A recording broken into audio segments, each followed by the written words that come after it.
distinguished guests, Honorable Minister, ladies and gentlemen, good morning, everyone. My name is Vanessa Gatana, and I work at the National Bank of Rwanda, and I'll be your MC for today's event. Today, we gather here for the launch of the Gender Financial Inclusion Thematic Report. And I'd just like for us to imagine a world where everyone, regardless of gender, has equal access to opportunities, resources, and a chance to thrive. A world where gender is no longer a barrier to success, but rather a dimension of diversity that strengthens communities, organizations, and economies.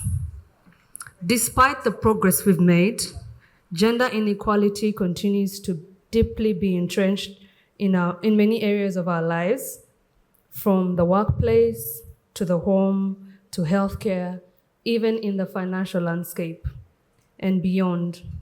Gender barriers still exist. But the question we must all ask ourselves is, what can we do about it?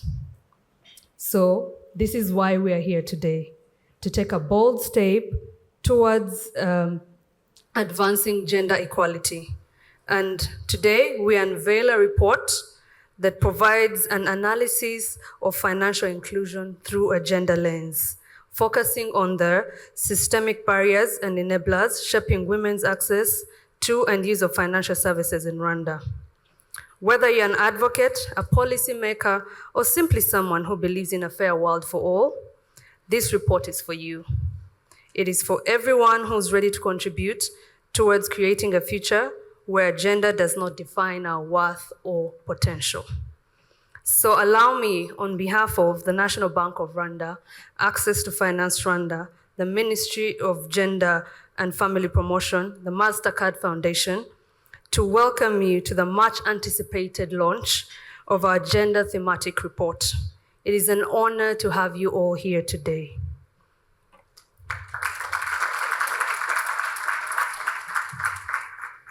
So now, let me welcome the CEO of Access to Finance Rwanda, Mr. 𝐼HUGH to deliver his welcome remarks. Welcome, sir.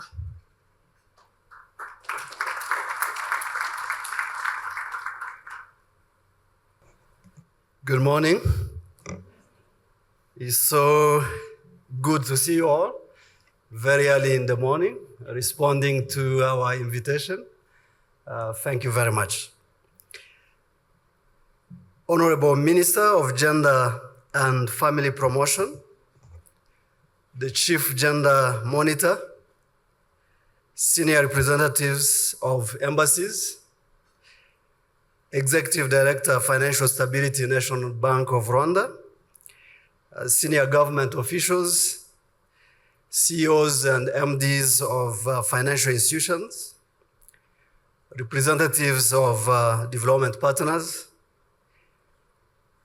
civil society organizations, young women, entrepreneurs in the room, distinguished ladies and gentlemen. A very good morning to you all once again, and welcome to the launch of the Finscope 2024 Gender and Financial Inclusion Thematic Report. Thank you.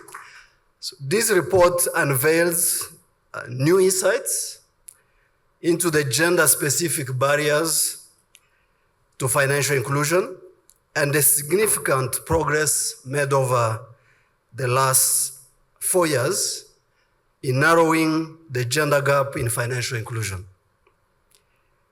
We are especially pleased this morning that this important event coincides with Women's Month and is held just hours before the celebration of the 2025 International Women's Day tomorrow, under the theme Accelerate Actions, which is calling us for rapid advancement in gender equality.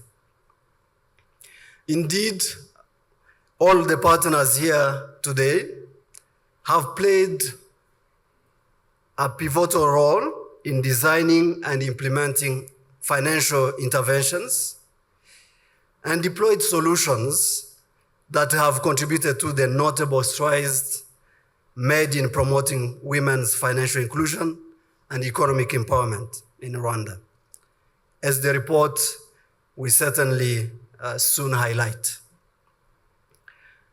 In October last year, we gathered in this same room to launch the Finscope Youth Financial Inclusion Thematic Report.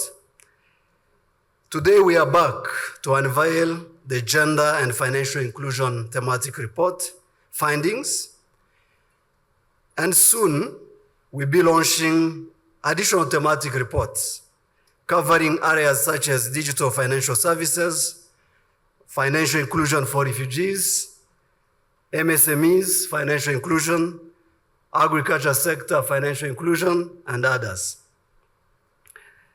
As we all know, evidence-based data is critical in guiding interventions we wish to implement to create lasting solutions. That's why we have committed to producing the Finscope survey every 4 years since 2008, in collaboration with the Ministry of Finance and Economic Planning, the National Bank of Rwanda, our co-host for this event, and the National Institute of Statistics of Rwanda. We are so glad that you have been leveraging the Finscope findings to design financial solutions tailored to the needs of the different segments of our population. Before I conclude, I would like to express our deep gratitude to our partners. I know some of them don't want to be called funders, but they are partners for development. And I want to cite the Mastercard Foundation, the government of Sweden, 𝐷𝐰𝐴 Offices Aid, Luxembourg Development Agency, for their steadfast support in driving positive change within the Rwandan's financial sector through AFR. As we prepare to celebrate the valuable women and mothers in our lives tomorrow, it would be remiss of us not to offer a small token of appreciation for your support. Allow me at this juncture to request all men in the room to stand up and join me, please. Thank you very much. So I want us to applaud the women among us and those outside this room for their invaluable contribution to the Rwandan society.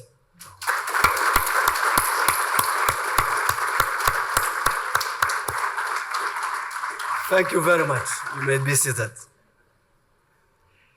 So we have also brought some nice roses this morning.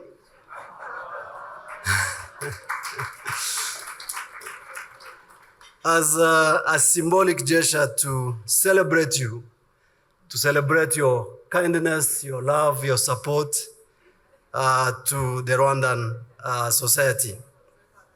And we want to acknowledge your efforts. So our team is coming to give you those roses as a sign of appreciation for your support to this particular cause. Thank you very much. So as they give the roses, let's continue to accelerate actions for women financial inclusion and economic empowerment. Murakoze cyane, thank you.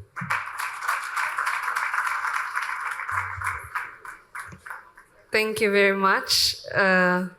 𝐼𝐬𝐧𝐬𝐿, and thank you for recognizing the women in the room and what we bring to the table, and for that gesture of appreciation. I hope every lady has received that beautiful gesture of appreciation. Thank you very much. And now I would like us to invite our keynote speaker, Honorable Minister, to give us her remarks and also to launch this report.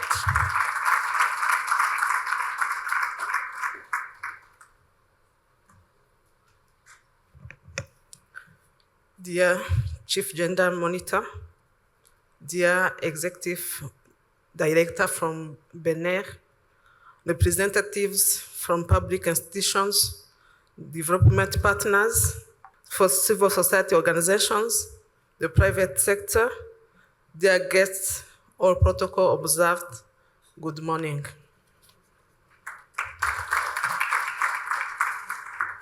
First of all, thank you very much for the roses. It's a surprise, but thank you for your kindness. It is an honor to launch the Finscope 2024 Gender Financial Inclusive Thematic Report, a key step in building an inclusive and gender transformative financial ecosystem in Rwanda. This report is not simply a collective of statistics, it's about real people, real challenges, and real opportunities. It underscores our collective responsibility to dismantle barriers and ensure women's full participation in Rwanda's social transformation. Access to financial services is essential for women's economic empowerment. Savings accounts, credits, insurance enable women to manage their finances, invest in business, and build wealth. This strengthens their financial independence and decision-making power and overall stability. Financial inclusion is more than access. It's about ensuring that women can fully use financial services to close economic gaps and achieve long-term growth. Today's launch coincides with the International Women's Day under the global theme, Accelerate Actions, and Rwanda's own call, Empowered Women, Strong Women, Umugore n'uw'agaciro. This alignment reflects our determination to translate data into action, ensuring that women are not just beneficiaries, but contributors to our country's progress. When women gain financial independence, they also strengthen the leadership role in household and community. They drive progress toward gender equality. By prioritizing gender transformation and financial inclusion strategy, Rwanda can unlock women's full economic potential and achieve sustainable development. The findings from this report show important progress. Female financial inclusion has risen from 92% in 2020 to 96% in 2024, with the gender gap narrowing to just 1%. Formal financial inclusion has also grown from 74% in 2020 to 90% in 2024. These improvements are motivated by the use of mobile money, which increased from 55% in 2020 to 73% in 2024. Despite this progress, barriers remain.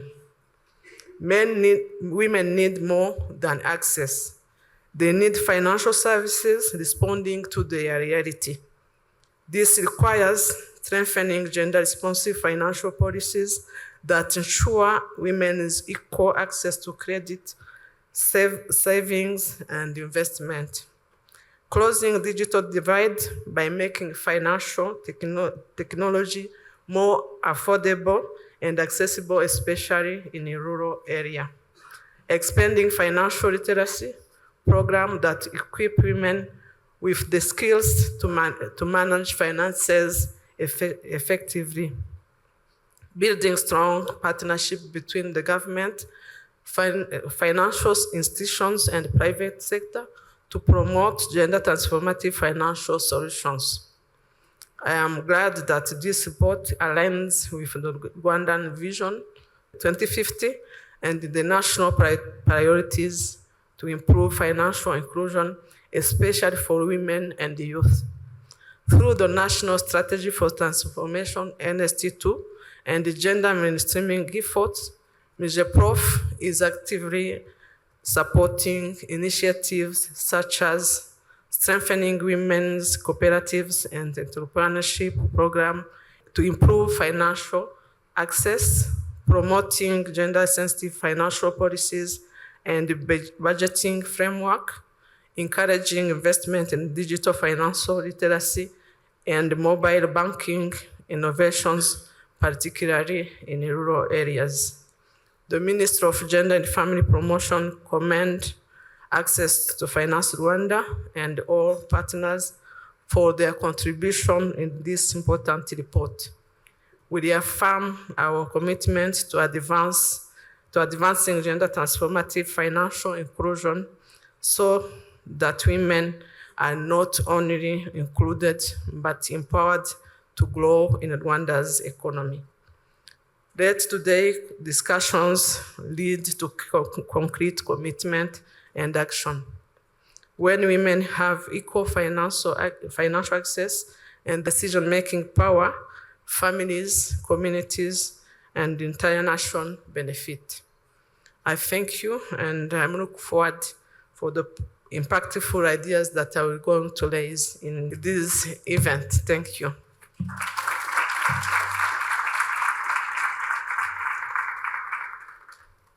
Thank you so much, Honorable Minister. And having given her keynote address and officially launched the report, and now we'll move on to remarks by Mr. 𝐅𝐢𝐧𝐚𝐧𝐝𝐞 from MasterCard Foundation. Welcome, sir. Ladies and gentlemen, let me start by saying Happy Women's Month.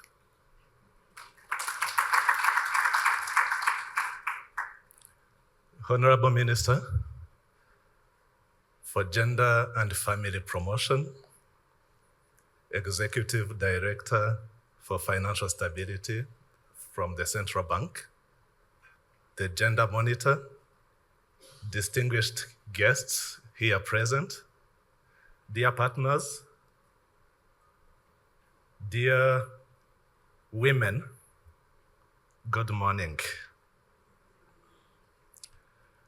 I want to start by expressing our gratitude to the partners, stakeholders who have initiated this initiative to come about statistics, but not numbers just, but talking about real people, as the minister has said. And those include the Central Bank, the Access to Finance Rwanda, and any other stakeholder who has contributed in a certain way to the production, to the generation of insights that are contained in this report. I want to take this moment to emphasize the importance of a day like this. It's not just like any other day. It's a day where we are gathered at a pivotal moment. I think we do it every year, but this time around, we are gathered to discuss progress, to take stock of what is happening, and hopefully move out of this room with action. Because this is this year's International Women's Day celebration. We want to accelerate actions. I want also to recognize the positive strides made by the Rwanda as a nation when it comes to women inclusion and the collective efforts that all of us are making to bridge the remaining gaps. We acknowledge positive progress, but we also know that where there is progress, there is always a gap, and we need to fill it.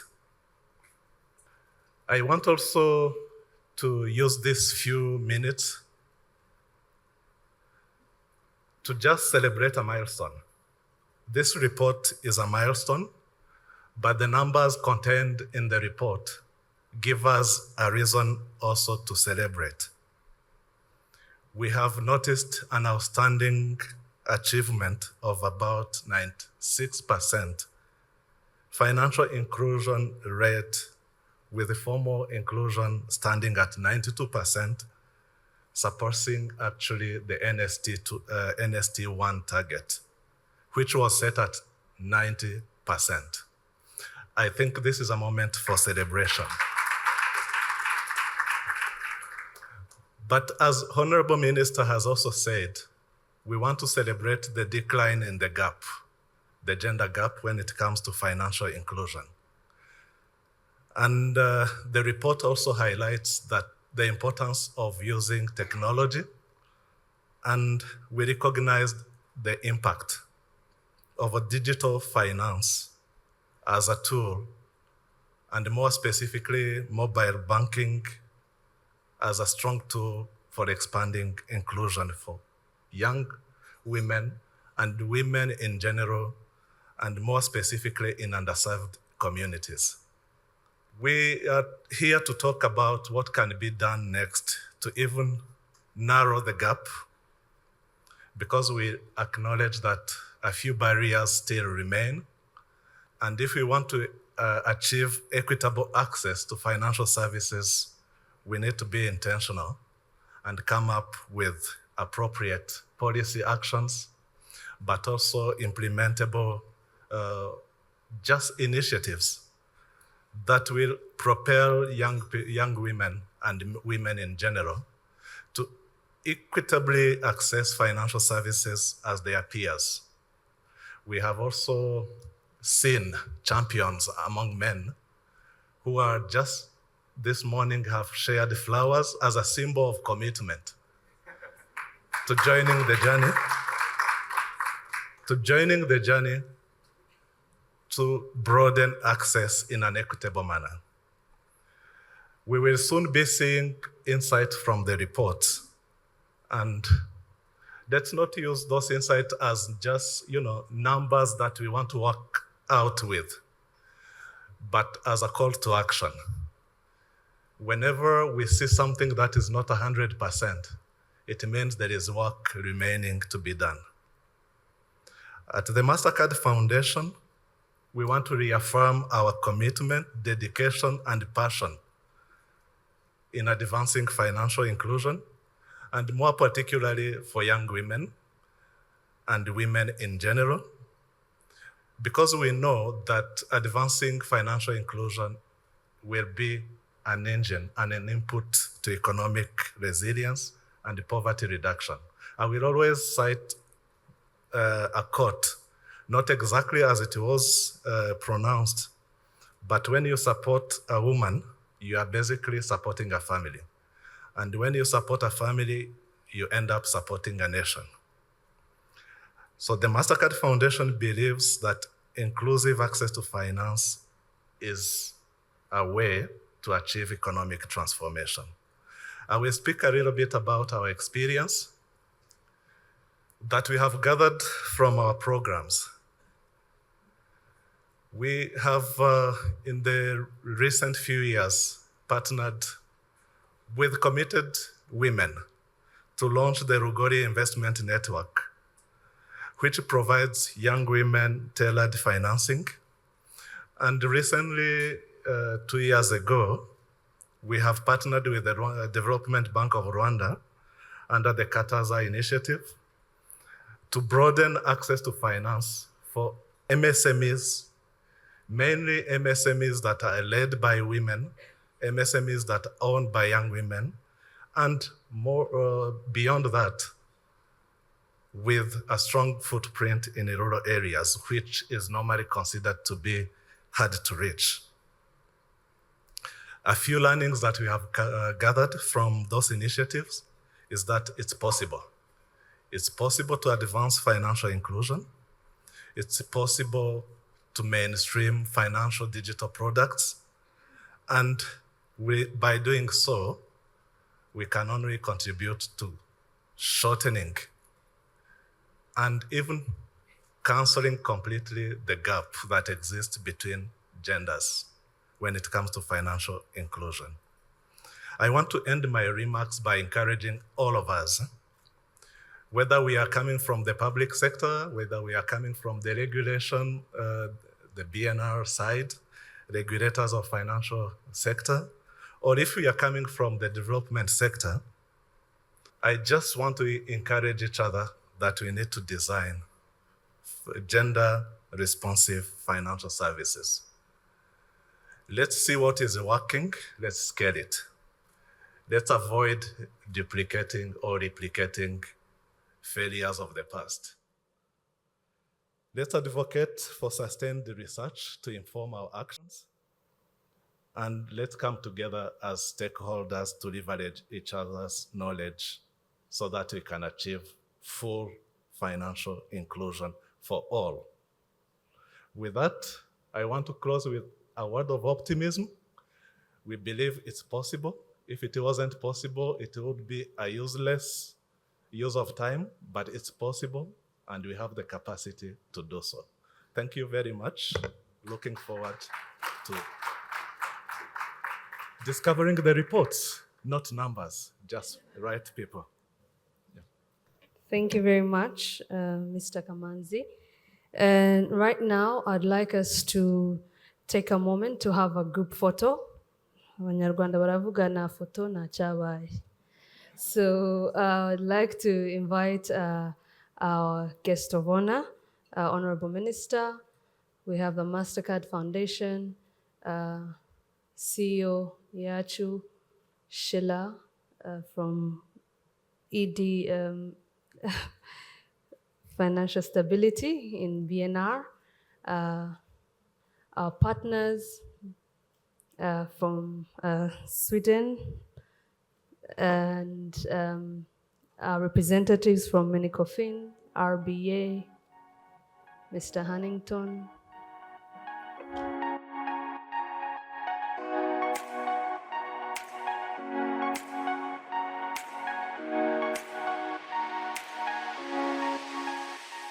So right now, we move into the heart of the event today, the presentation of the report, where we'll see key insights of what this report holds for each and every one of us here.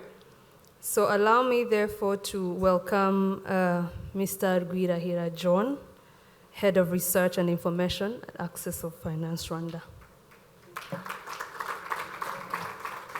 Naramutse muraho. Very good morning to you all. Bonjour à tous. It's indeed a great pleasure to be here. Dear CGM, ladies and gentlemen, all protocol observed. It is a great pleasure to be here this morning to share insight around financial inclusion. And as the Honorable Minister said, whenever we see these numbers, let's think of our sisters, our mothers and brothers, neighbors, the people we meet on the road. So these are talking about the lives of people. It is indeed the lives of people that we all contribute to in order to ensure that we have access to adequate financial services and products that respond to our need. And that's very important. I'll come back to that. Access to financial services, and by the way, I'm presenting this on behalf of AFR, but also the National Bank of Rwanda, who co-led this exercise of producing this thematic report. So I was saying that financial inclusion and access to financial services is something that is a very great priority, not only for Rwanda, but also globally. Just picking the example of SDGs, that we're closer to the end. We are at 5 years to the end. The the SDGs agenda. Access to financial services is linked to 8 of the 17 Sustainable Development Goals. And for those who would want to see details, you can check Goal 1, Target 1.4, Goal 2, Target 2.3, and so on up to Goal 17, Target 17.3.2. So, failing to providing financial services that are accessible to our communities is also failing some of the key sustainable goals we committed to. So without proper access to financial services, we are jeopardizing the achievement of the SDGs as well. A recent study by the World Bank, published in 2022, showed that 1.4 billion people are excluded from financial services. That's globally. And the majority of these are women. And more specifically, the research shows that about 1 billion women don't have bank accounts. They are completely unbanked. So this now is talking to the theme of this year, accelerate action. Accelerate action, and you would add a lot of words that you want, anything that you wish to happen through our acceleration. So accelerate, I would say accelerate financial services for women, but also for their businesses, as the video just showed. Accelerate women empowerment, so empowering economically. Accelerate action towards entrepreneurship skills for women. We know how that is contributing, and I'll come back to that. Accelerate action towards ensuring that women have access to productive resources. This is very crucial. Accelerate action towards women's access to market, access to information, and many more things that we'd like to see happening. Back to the Finscope. This is part of the series, as our CEO said. There is a lot of thematic reports. Some are already out, others are yet to come. And the key objective of this one is to determine and describe the current financial inclusion among men and women. That's the status, but also account for any change that has happened between over the past 4 years. That's between 2020 and 2024. Of course, we'll identify barriers, and some have already been said, including in the video, but the Honorable Minister also highlighted to them, and the representative of MasterCard. But more importantly is to simulate evidence-based dialogue. What can we do to address these challenges? So with the methodology, I'm not dwelling much into that. There has been a consultation to input in the questionnaire to ensure that we've reflected the needs of different segments, especially to ensuring that we've collected the right data that is needed on the market. It was a representative sample, probability sample, and very representative across all the district, but also all the region, representing, of course, geographical aspect, including urban and rural. We've covered about 14,000 households, and our target in this case is the population above 16 years of age. So we were talking about the statistics. So the statistics show that overall the population that we covered, of course, after weighting the data, our sample to the national representative population as projected by NISR for the year 2022, and we had 8.2 people covered, and these female represent 52% and male 48%. This is actually similar to the national census statistics. By age, youth for women represent 45% and 43% for male, and the majority, of course, are senior, as you can see.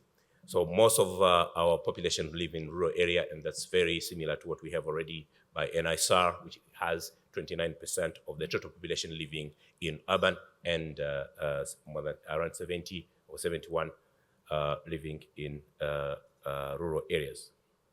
So education, and this is very, very important. We've gotten some improvement, of course. We would wish to see everyone educated. But in this case, we still have, in our sample, though compared to the last time, though compared to the 2020 statistics, we've decreased, of course, from 2023 to 16% of women or female who are not educated at all. Those with only primary education, who reached primary school, are 52%. And as we move secondary, that's 27%, a slight improvement, of course, from 20% last time, 2020. And of course, we remained at similar proportions as the one we had in 2020 for the tertiary and vocational. And this is a big challenge for financial education, or without proper education. This adds up to really as a burden for accessing financial services. So if we disaggregate, we'd see that young female living in rural area, for example, like 75% of them fall under the category of those who are less educated with very, very low level of education. That's primary or simply no education. For the senior females, that's more than 30 years and above. Like 81% of them simply fall under that category as well. So they have very limited education. And this is a challenge for them to access financial services. Education, financial education. So this exactly we already showed that this is a very challenging segment of our population when it comes to accessing financial services. This is livelihoods. I think we already know how, in terms of what they rely on most in terms of our livelihoods. So the majority are in informal sector, the 35% of female and 37% of male, but also in farming.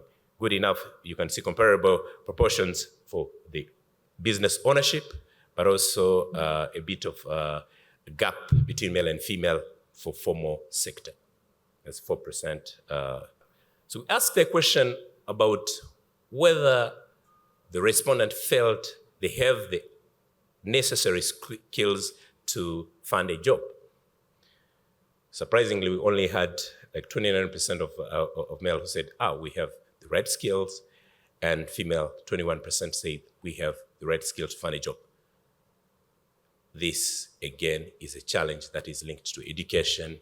So the partners working to empower men and male, especially youth, in empowering them with the adequate skills, entrepreneurship skills, this is where we should be targeting. Financial inclusion. This is the financial inclusion framework, and I'm not dwelling much on that. You are considered as financially included if you have or use financial services, whether formal or informal. If you don't have any of those, you are completely out of the box. You are excluded. And with that, we can also unpack that. We have, of course, as talked about formal and informal. Then you'll be formally served if you are being served by the institutions that are formal, and informally if you are served under other mechanisms that are not formal.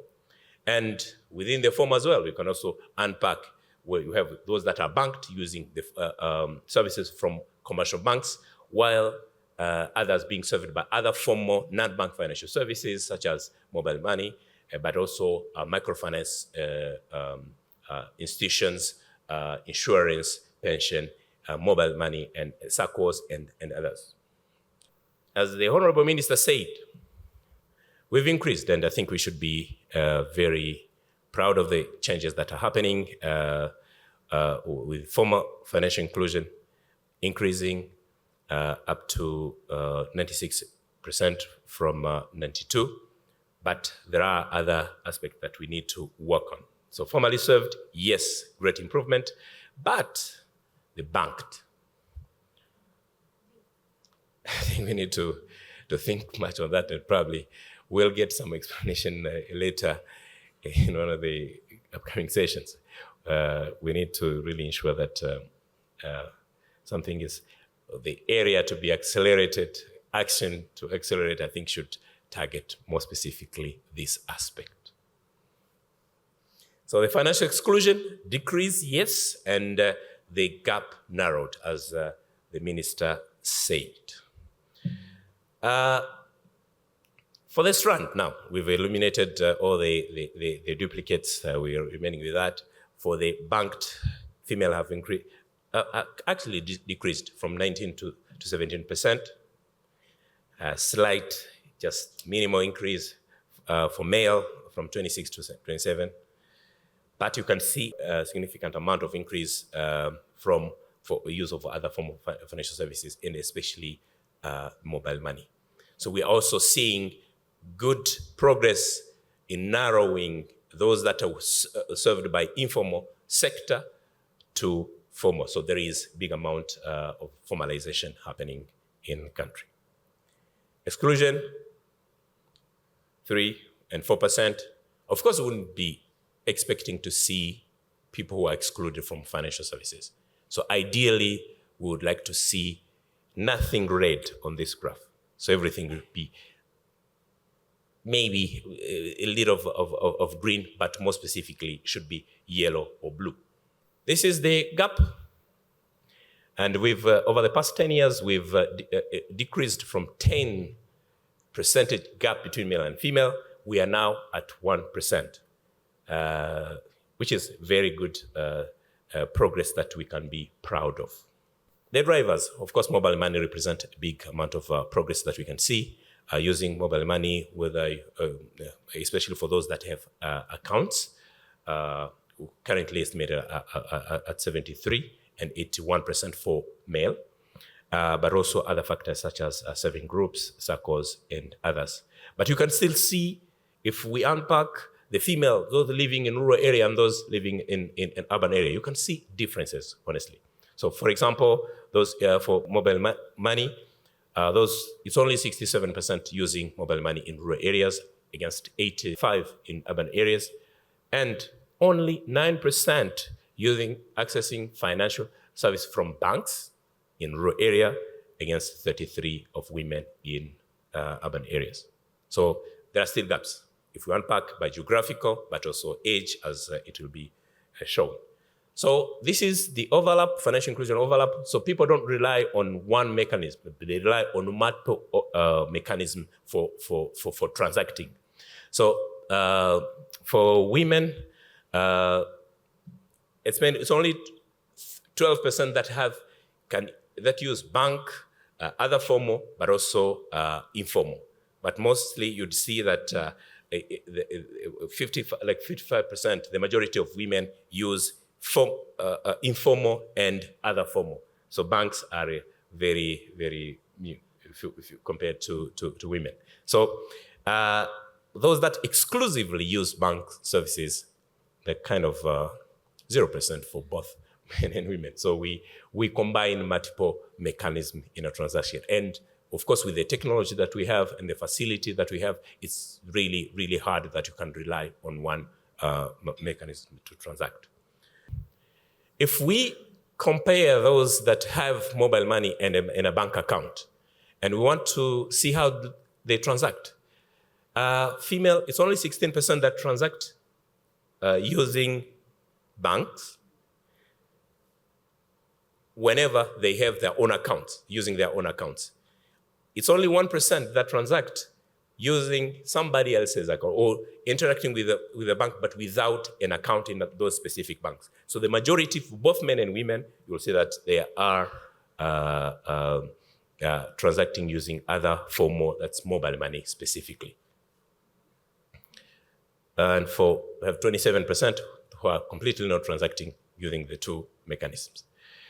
If we go for the banks that have the bank accounts, a gap still is there. You can see that only 17% of female have own account and transacting using those accounts. So others, 9% using, that's over the counter, they're interacting with the banks, they're making payments, but they don't have accounts. Others, of course, will be treated as non-bank transactions. Of course, this includes, again, the mobile money transactions or other forms of transactions.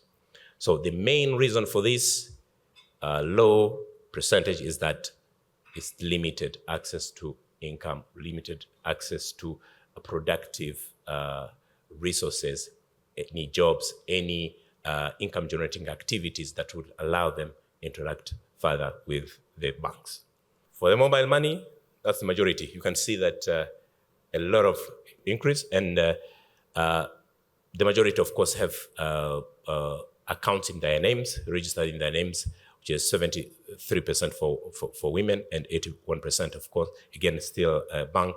And when interacting with the bank but without accounts, you see that female are at 10%, while others, male counterpart, are at 7%.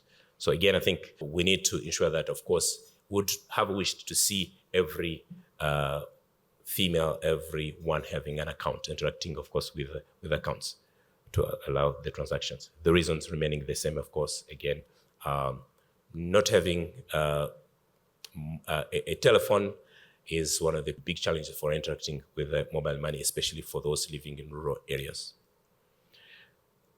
By segments, this is by age group. Youth female are less likely to be banked. Though generally female are likely to be not banked, but you can see that again, youth are more likely to be not banked. So 15% against 18% for senior female.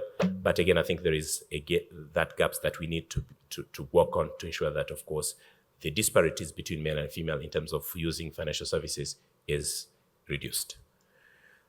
The geographic area, again, the rural area is very, very disadvantaged. I think more work, more target, more action are to be accelerated towards ensuring that people in rural area have access to financial services, especially the banks.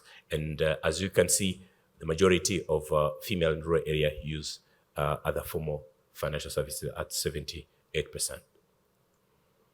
Education, as you can see, again, it's linked to the higher you go in education, the higher you're likely not to be excluded. So the higher you have access to financial services. So those, for example, those that have university level education or vocational are either use banks, you can see more than 70%, like three quarters of the population that have that education level are using banks, and other form. No one is financially excluded under that category. But the lower you go with education, of course, you find that there is high level of exclusion, but also very low level of those that are banked and formally banked. For example, for non-education female, you find that, 12% of them are using informal mechanism. Livelihood, again, so the more formal you are, the higher chances are to use bank services. And in that case, you also realize that we don't have anyone who is excluded under that category. So the more you have your own businesses or work in the formal sector, you are likely to use formal financial services. Let's go to the use now, savings. Very, very low. Things to be accelerated, as our theme say. We need to accelerate, and the gap remains in terms of saving, especially using banks. And I will focus on that because that's where we have a lot of challenges. Again, comparing urban and rural women, a gap is there. So targeting rural in our intervention should be a priority. So we need to ensure that, of course, these are not left out in our intervention as well. Credit, same. Accessing credit through formal, big gap. Of course, still low for both men and women, but very low for female, 8% against 13%. Urban, rural again, 5 and 14. Rural really needs more support, more skills, more income generating activities, more target by the financial sector, more target by development partners. Most of the intervention, I think, should also not ignore that area. So we still have a big numbers, proportion of our population who are not accessing saving, but also not accessing credit. Insurance, similar case, big gap between male and female, but also, if you go by age, but also rural area, I think it's even worse in rural areas. The financial health, and that's where we need to go, which is the capacity of individuals and household or businesses to manage income, that's managing expenses, managing savings, credits, and more specifically to ensure that, of course, they can manage current transaction, but also while planning for the future. We have this scenario where you'd qualify as highly or extremely vulnerable if you fall under it's an index. If you fall under the score between 0 and 24, you are qualified as being extremely vulnerable. If you fall under the category of 24 and 49, you also qualified as being vulnerable, so wouldn't wish to see our population belonging to that category. We'd like to see at least be in blue and light blue. That's where we think we are coping or financially health. We only have that 8% of our female population that is financially healthy. That is 37% are qualified as vulnerable population. Of course, we still have a good number as well, 30% of male. I think would like to wish this, to see this red and dark red colors disappearing. So areas to accelerate as well. So, and this is really reflecting the outcome of everything that we are doing in terms of intervention. So in terms of recommendations, of course there are, and these were said already by those that spoke earlier, very high need to develop well-designed financial services that speak to the need of women. So we also need to, at the same time, to empower women economically. That's supporting initiative that will help them create income-generating activities like those we just saw in the video. So empowering them to start income-generating activities is also opening rooms for them to access financial services. Outcome and usage, of course, let's focus more on the usage. So access is very good. We've narrowed the gaps between male and female, but in terms of use, like savings, access to credit, this is still challenging, and we need to see more intervention towards that area.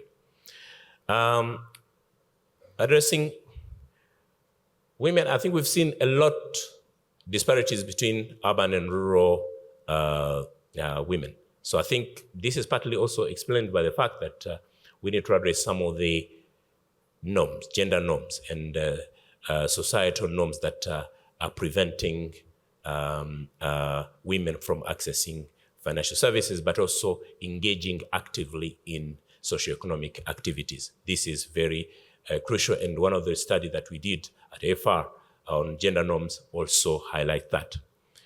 So adding value, I think there is a lot of data here that we have, be it on supply, but demand and demand side.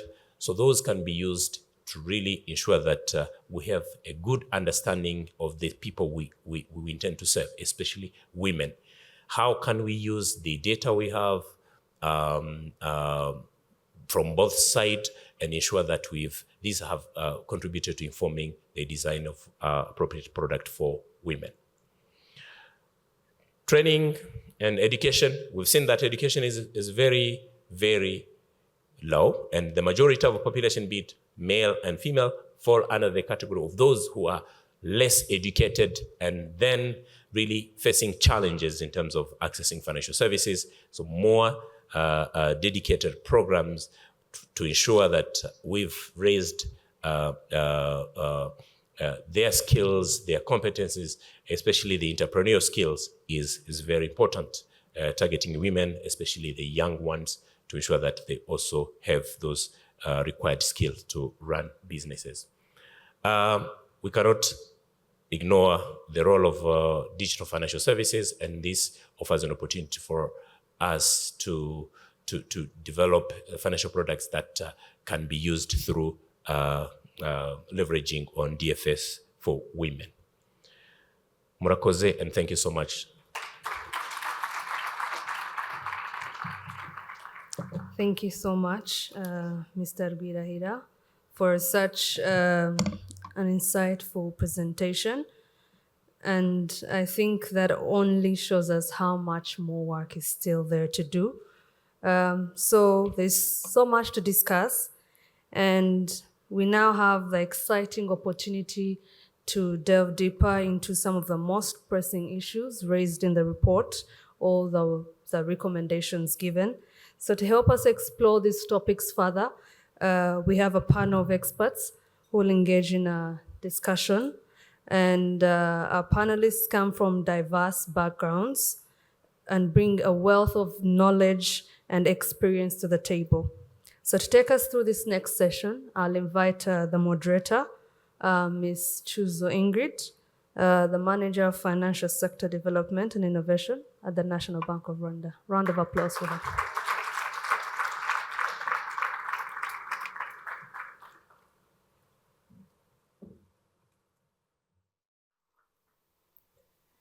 Good morning, dear panelists, and good morning, everyone. But before we start picking from their brain and experience, let's give them a big, warm round of applause.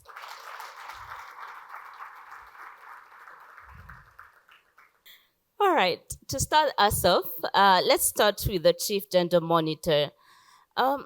Based on your experience, what are the most persistent systemic barriers preventing women from accessing financing? And if possible, please touch on the nuances of education level, urban versus rural. In your experience, what are those persistent issues?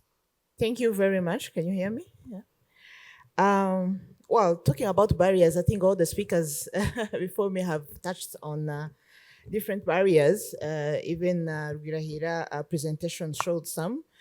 So I will might repeat some, but the others also we are seeing as Gender Monitoring Office.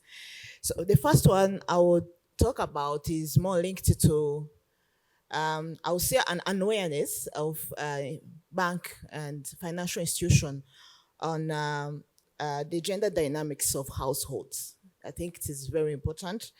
Here I will give just one example. Now we know that women, when they go to bank requesting for loans, bank requires some collateral. There's some collateral requirements, and this is seen as one of the significant barrier to women when accessing bank products.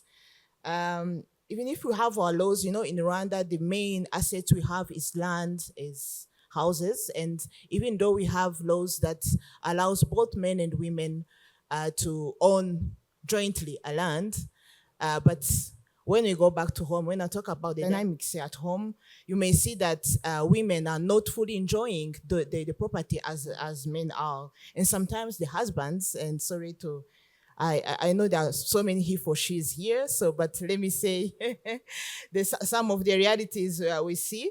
Some of the husbands, and it can also be at some point justified, are afraid and or refuse to their wives to use the land as a collateral. Yet this is one of the requirements from the banks to get loans. And this is also amplified by low trust in women and fear also of losing family assets. Another barrier, and Gurahira again mentioned it in the recommendations, and I'm glad also we discussed this in January when we were in the Women Forum, CEO's Women Forum, is the limited or to no partnerships between banks and women organizations, the women networks. And that partnership I think is lacking. And then when we talk about rural women, access to rural women, most of those rural women, we find them, they are reached out by the NGOs, local NGOs, local organizations that also are there, that already are empowering women in terms of leadership, in terms of financial literacy and all of that. But then how banks are working with those organizations, it is still something that is still lacking, I can see as a barrier. Another thing is, again, we discussed it in January, is how do we communicate to women? How women, how financial institution banks are reaching out, their communication strategy, how do they relate to women? As has been highlighted, women look for relationship, look for institutions that are there really to build their capital, to include them financially at a higher level than where they are now. So another thing I think that is also there is the, again, the stereotypes, the social norms Gurahira just talked about. And those social norms and gender stereotypes, we are also seeing them in the banks. They don't sometimes trust, and I think also Sakina said it in the video, the trust in women entrepreneurship skills, and really trust. Women are seen most of the time as risky borrowers by banks, and this really leads to less loans approved, given to women, and high level of rejection of their loans, fewer products that are tailored to women needs. So that lack of trust, and that is there in linked to the gender norms and the stereotypes is also there. And also we talked about the limited financial literacy, digital literacy that is linked to education. I think this is also another barrier. And again, we are seeing more in the rural women than in urban women. And again, when you talk about, for example, the digital literacy, a lot is being done by the government to close the gap, but the gender divide when it comes to digital literacy is still there, especially for women. So limited access to smartphone and everything. So those are some things that are there that I would say that are still limiting women. And yeah, thank you. Thank you very much. And I like that you were also pointing to some solutions, partnership, using data beyond product, but also using it to define what are the right communication channels. Also, I don't pick just issues. I also pick some potential solutions in the response that you just gave us. Now over to you, Valence. We've seen significant progress in financial inclusion. However, there's still challenges to address beyond access, particularly for credit. We only saw 20% of women accessing credit versus 29% of men. What do you think is the missing piece for financial inclusion and usage of financial services? Because that's what makes an impact on people's lives. Thank you very much. So before I answer your question, I want to appreciate the progress we've made. It's been 14 years since we started conducting Finscope. That was since 2008. And every 4 years we see progress. So it's good, before we talk about the remaining challenges, to take note of the progress. And we've made progress. Financial inclusion is about access, usage, and quality of access, quality of usage. So three things: access, usage, and quality of usage. So I have to say that, we've made tremendous effort and progress on access. We're talking about, 92 to 93% of our people having access to financial service. And I think for the next 4 years, 5 years, I think we should even forget about access because we've achieved it. We've overachieved it. Our next, efforts, we should point our guns on the usage, and that's your question. Now, in terms of how do we drive usage, how do you make people, borrow and pay back and save and many other usage variables? I think it's a collective responsibility, and I underline the word collective. As regulators, sometimes we point our fingers to financial institutions, but reading literature, borrowing examples from other countries, we realize that it's a collective responsibility. A financial system is made of 3 to 4 parties. One is financial institutions that we give money in form of savings, that then they transform those savings to loans, intermediation. Then another party is the people and businesses. This is where the banks get money, and this is the people that banks lend to. The other important party is the regulator and regulations who put standards. And the other one is government that sits behind everything to enable sustainable financing and financing of the economy. Now, for meaningful and sustainable usage of financial services to happen, there should be an optimal equilibrium sort of for economists area where these two speak to each other. These 4 people have their own incentives. Sometimes these incentives are not mutually exclusive. And I'll mention what I'm saying here. The banks, if I say the banks are not there to sustainably increase return on equity, I would be wrong. And banks, you can prove me wrong if that's not your target. From a people perspective and business perspective, they're not interested in about banks making profit. Actually, that's sometimes when our banks declare profits in newspapers, the first thing that people say, they are milking us. And why do you allow them to milk us? Because their utility function, the utility function of people and business is about getting affordable credit. And I'm using affordable deliberately. I'm avoiding the word cheap. Affordable credit and with good maturity. That's their interest. Is that an interest for the banks? Maybe yes. Now, what's the interest of the regulator? The regulator is about stability. But nowadays, we are moving closer to inclusion. Now, the government is concerned about having sustainable financing of the private sector to create jobs and drive economic development. Now, telling you the utility functions of these 4 parties, you can see that there are some that are not mutually exclusive, but there are some that are exclusive. So to have meaningful usage, we need to come to a consensus, and we need collaborative interventions. For example, telling a bank to go to lend to agriculture. In the 1980s, before we liberalized our financial system, there used to be a quota system. I come and tell Equity that I want next year 40% of your portfolio to go to agriculture with no negotiation. But later we've come to realize that, Equity is not lending enough maybe to agriculture, but I'm using Equity as an example. Can you take a step, understand why Equity is not lending enough to agriculture, or is not lending enough to women businesses? And so that's a consensus. So collective responsibility is very key. And having said that, there are things that banks should do, there are things that regulators should do, there are things that government should do. What should banks do? I mean, as we discussed this, we are in the middle of developing FSDP3, Financial Sector Development Program 3. And we are trying to ask these questions, the same question you're asking me, and finding answers. So I think, to me, what your financial institutions should keep doing more is about understanding our business and understanding these segments.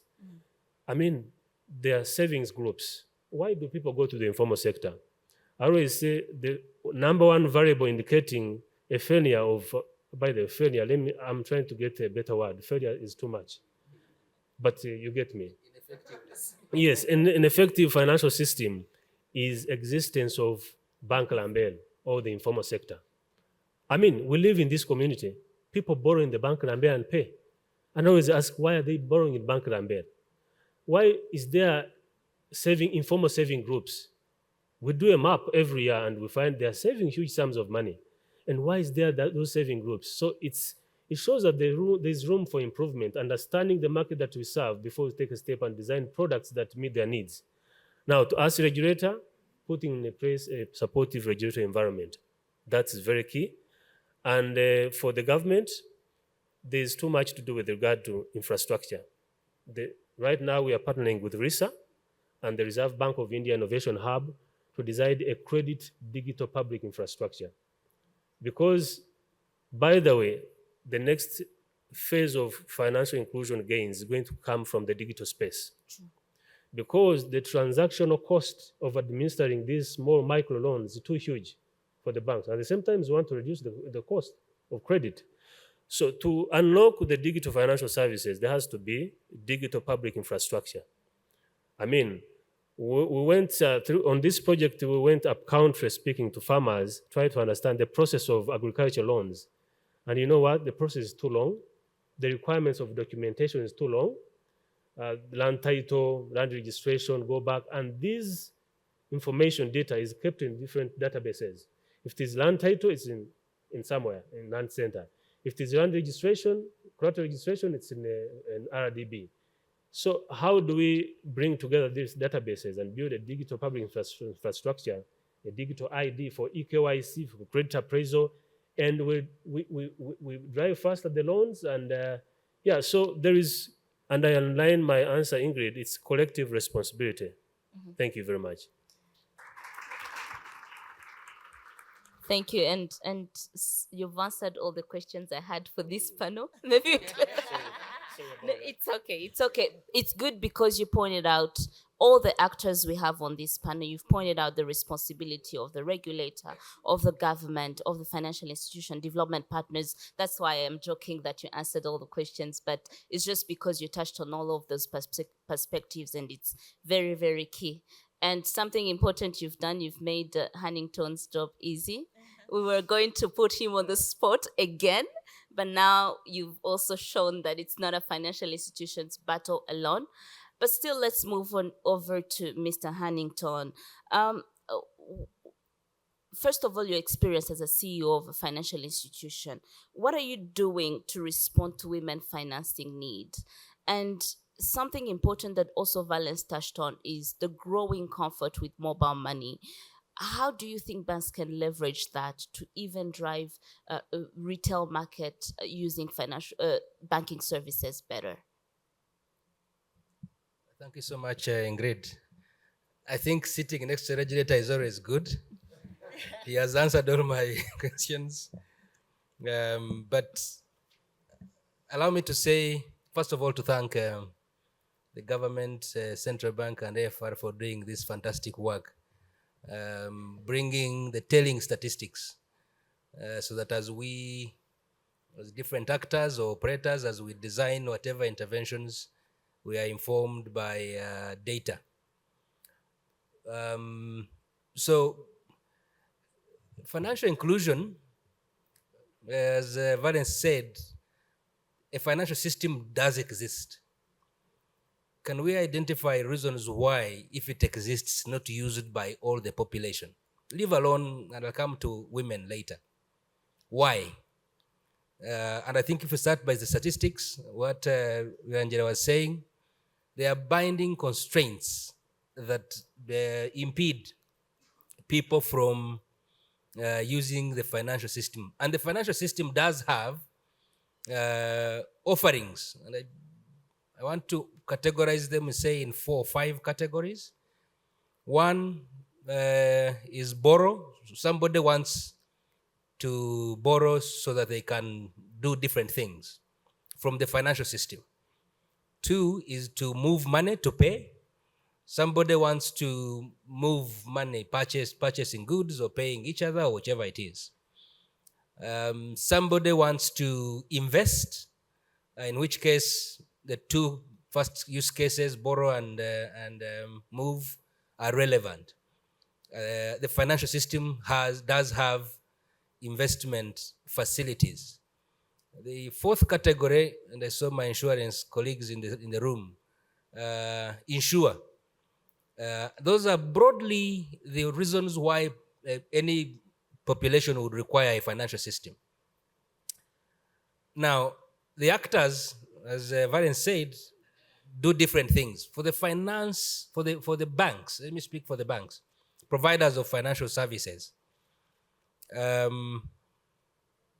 Obviously, we go out to look for, as Valen said, to look for those individuals or businesses that will not pose a risk. That will not pose a risk, because remember, the banks or the providers of financial services use depositors' money. They use public money. So we go out to look for those individuals who will not cause loss of that money.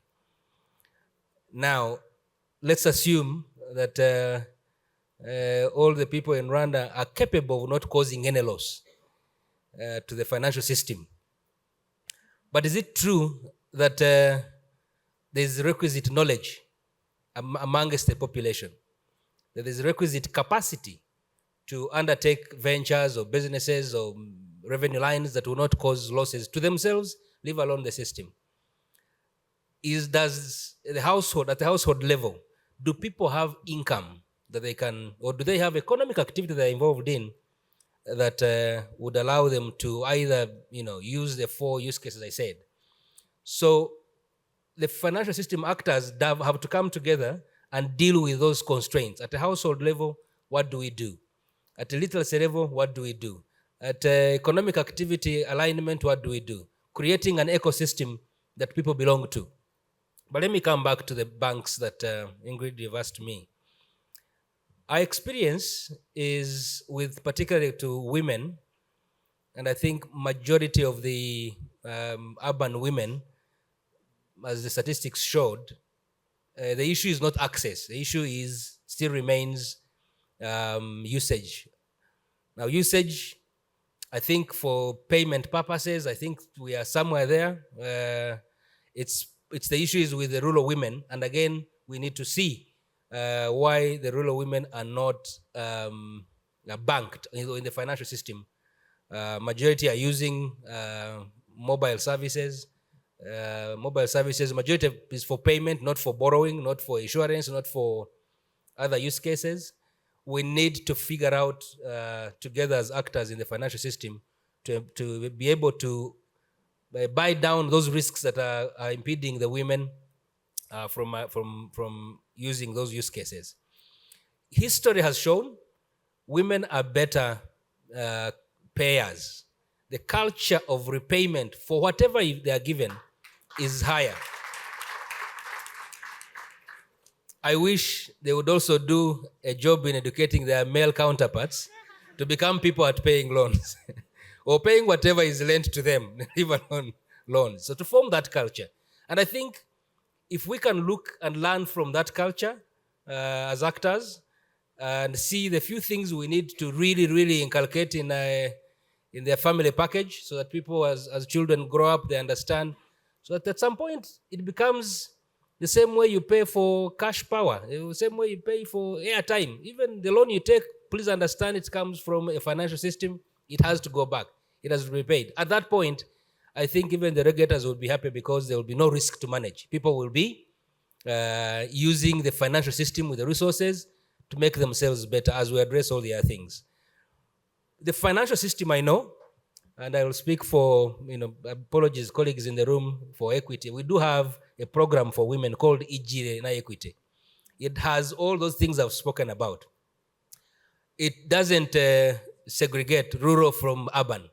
It does look at, what economic activity is the person involved in, the woman involved in. Young or old, doesn't matter. Of course, there are rules that apply, and I know banks always get victimized for bringing out those rules first. As with everything, as with every trade, there are always rules, the do's and don'ts. But I know that the financial system, other banks in the room who are here, microfinance organizations, SACCOs, Uwimana, they do have, the value proposition, what we call customer value proposition. What are they? What do they exist for, and for who? what do they do?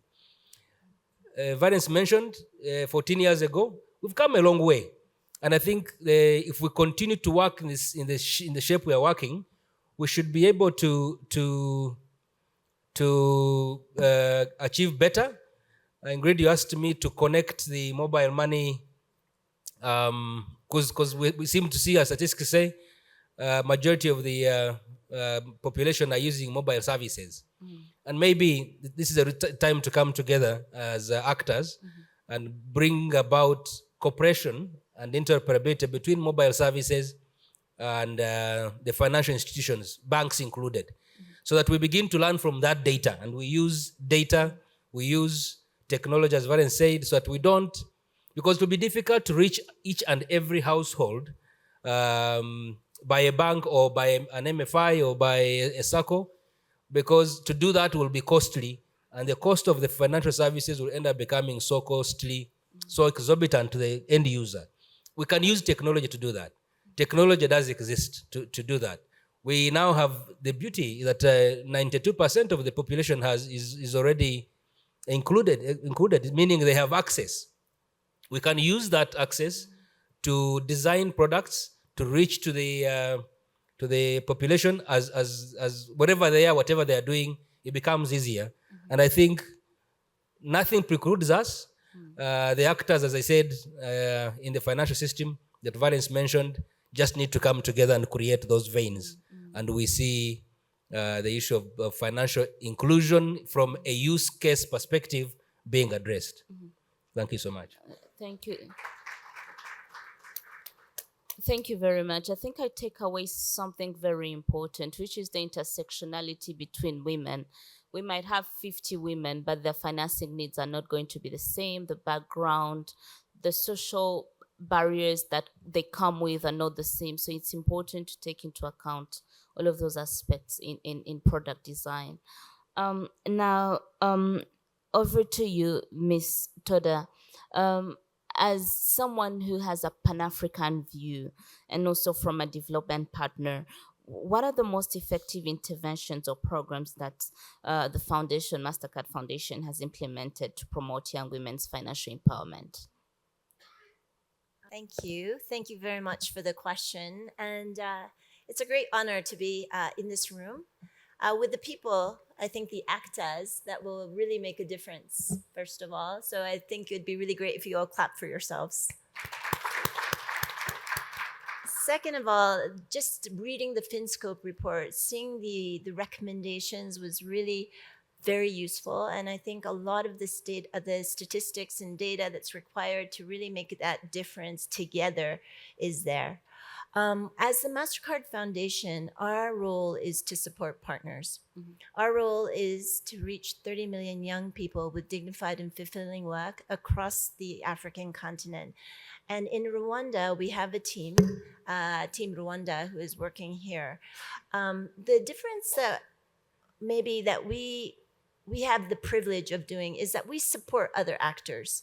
So in that context, we have been working with banks, we've been working in support of regulators, in support of MFIs, fintechs, SACCOs, VSLAs, and even data integrators. And what we're seeing works is exactly what's in the Finscope study, i.e., start with the young woman first. Figure out what are her challenges, what are her opportunities, what are her resources, and what is her initiative, and really taking products and services and designing for her. And that makes a huge difference. And when we're talking about the resources that young women have, some of the things that I would like us to together think about is that women do need role models. Women do need their groups. Women do need their peers. They do sometimes feel isolated. They do need the confidence to be able to become the entrepreneur that they want to be. So in that context, as we design financial products and services and we find ways of outreach, I think really looking at the resources that she has and supporting the actors that can reach. And sometimes those actors have to work together to reach. So I really like the conversation about how do you connect banks to MFIs, MFIs to data, data to VSLAs. There's a lot of collaboration, coordination that's required, and that requires systems and really people to work together. So that's what I'd like to say. We've worked across the continent. We see so much innovation happening in Rwanda, and I'm confident that seeing the people in this room, the amount of support to really reach the financial inclusion goals of this country, that we're going to be able to do it. Thank you. And maybe while I'm still with you, you've mentioned again, you've reiterated the importance of collaborating with different actors. When it comes to policymakers, what is your experience around collaboration with policymakers to develop gender responsive strategies? So with regards to policymakers, I think particularly where there are countries where there's commitment to financial inclusion goals, it makes it much easier, number one. Number two, there are nuances around the product specificity, whether it be having products for micro, small enterprises. There's also nuances around the digital public infrastructure that was mentioned. And there's nuances around how do we actually have the entire financial system work for a particular segment. So in that sense, policymakers can make a huge difference. And it's us as actors to identify best practices, to be able to formulate those coordinations, but really never to forget the young woman who is at the center, and really to be intentional. And I think the word intentionality is absolutely critical as actors work together. Thank you. Thank you very much. That's very, very insightful. Allow me to come back to you, CEO Hannington. How does data help us turn around this story? Thank you so much, Ingrid. I think without data, we can't achieve anything. Let me put it that way.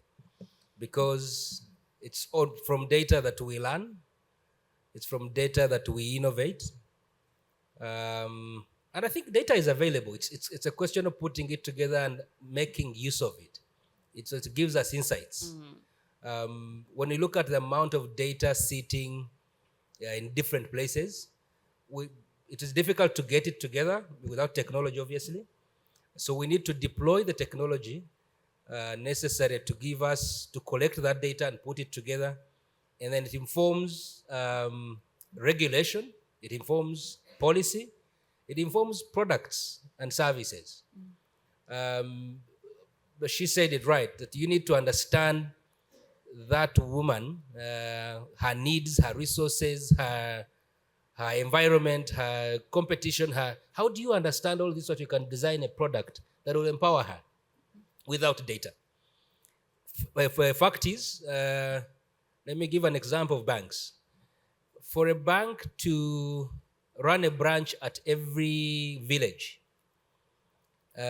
you probably need about, let me put a number and you can verify this. You need about 30, 40 million a month to run a branch. But how much money are you going to make at that village? So it becomes unsustainable to do that. But if a bank sitting at a district level understands at the village level, these are the opportunities, these are the population, this is the woman doing ABCD, her market potential is this is how much it is, I think will help that bank design products and services using technology to empower that woman, to empower her. Without data, I think the job will take us 1,000 years to do what we can do with data in a space of 1 year. Thank you. Thank you very much. While we're still on the issue of data, Valence, the Finscope survey has done great service for all of us to be able to track financial inclusion at large, the different segments, including the one we are discussing today. However, this is conducted every 4 years, and there is more frequent need for data than that. And the regulator, the National Bank of Rwanda, has access to supply-side data that is more frequent and more regular. Are there any plans at the National Bank of Rwanda to avail data more frequently and more regularly? leveraging your access to data? Thank you, Ingrid. Like you said, Finscope is published every 3 to 4 years. So by some simple mathematics, the next one will be in 2029. But in between, from now 2029, there are policies to be made. There are products to be designed, as Annington said. So that's why 7 years, 8 years ago, the central bank thought about deploying a uptake solution called electronic data warehouse. So we deploy the product, and the banks here know it. And over the time, we've been trying to clean data. So recently, we came to a point where the data was becoming cleaner and cleaner, and we think it's time to use it now. So I have to say that, late this month, in the Monetary Policy and Financial Stability Statement, we'll be launching the first supply-side financial inclusion dashboard. So basically, it's data that come from banks, microfinance, all the entities that report the central bank, now summarized into high-level financial inclusion indicators. This means that you'll be able to get the gender gap every week, every month. So that's the progress. And but having said that, Finscope is very important because it captures the demand side. The demand side, but also it's an important report, by the way. All the conferences I've attended, you can't believe how much it's cited. It's the most cited report for information. So come at the MPFSS or BNR, come and we launch together the supply side financial inclusion dashboard. Thank you. Thank you very much. This is an important milestone for people interested in financial inclusion data. Now, back to you. At the Gender Monitoring Office, you facilitate and you help institutions comply with gender equality commitments. What is your observation towards the financial sector, towards complying and embracing those commitments? Yeah, first of all, I want to highlight that the Rwanda's banking industry also operates in a country where we have very progressive gender equality policies and programs. So the bank is at the top, the central bank also aligned to the Vision 2050, the NST2 programs, other strategy. So we also see that already, which is something that is positive. Also, at the Gender Monitoring Office with our partners, a few years, I think since 2017, we launched the Gender Equality Seal, and you have seen the banks were the very first adopters of the Gender Equality Seal. This is something that is very much really appreciated, and it has also driven some of the changes we are seeing now. And one of them is the institutionalization of the gender equality through the Gender Equality Seal, and especially also the bank came out with a gender mainstreaming strategy at the central bank level. We have the policy guidelines on deepening women's financial inclusion. So all those efforts, I would say that we are seeing them and we appreciate. And though the journey is still long, but we are seeing impact starting to come out. Another thing we are seeing is also the data-driven efforts, like what Valence just mentioned. And as monitors, we also rely on evidences to gauge the gender, I would say, gaps. And when we are monitoring, when we are assessing how are we meeting as a country and as a financial sector, how are you meeting or are closing the gender gaps when it comes to financial inclusion? Our financial sector in general. Also, something else we are seeing, though, again, improvements are needed as we are seeing bank products that are tailored to women and needs. I think the CEO talked about 𝐷𝐼𝐺 equity. We are seeing Zamuka Mugore with the Bank of Kigali. We are seeing Umurabyo Uratinda, I think it is, again, equity, if I'm not mistaken. We have Nzigamira Nige by 𝐷𝐼𝐧𝐚𝐧𝐼, that is taking care of women, 𝐷𝐼𝐧𝐚𝐧𝐼𝐚 for women who are teachers. So all those products are also there, and we appreciate what is coming up. Also, as mentioned, the mobile money that is also driving the financial inclusion for women, and their linkages to the bank. This is something, again, we do appreciate and see, and we think also with barriers we already talked about earlier, we also, if tackled and if I would say strengthened, will also support to close the gaps we are seeing. Another very important thing is the increasing representation of women in the boards. We are seeing women being CEOs. Lastly, with a very intentional leadership, we have the very first governor of the central bank. I think this is something very important to highlight, but also other banks. We have BRD, we have I think BPL, we have BK, I talked about BK, Bank of Kigali, BPL, we have EcoBank, MD. So we are seeing the women on the table. Women are coming on the table, and with the CEO, Women CEOs Forum, we are now seeing women on the table, now setting the table for other women in the rural areas. I think this is something we need really to appreciate and applaud. So, but still, the journey is still there. We want to see women in the boards. We want to see, but we do have a good start. So really, the progress is there, though the journey is still there too. Okay, thank you. Yeah, thank you. Thank you. When she was mentioning the women CEOs and women at the board, I only saw a few women clapping, and this is... I would just want to put in some data. Interestingly, women, when it comes to front office, in many financial institutions, we have done this research, you will find that women are even more than men, right? For entry-level jobs. As you climb the ladder to management to C-suite, the percentages keep dropping, leakages keep increasing. So it's not just for the sake of women being at the board, it's also because there is a journey, there's a struggle of progression. So I think it deserves a bit more embracing. Right. Let's have one last round for your concluding thoughts and remarks. And I'll start with you, CEO Namara. 5 bold initiatives that you can throw as a challenge to the financial sector specifically for the next 5 years. I think there could be more than 5, but Yes. allow me to... I think the financial sector, building on the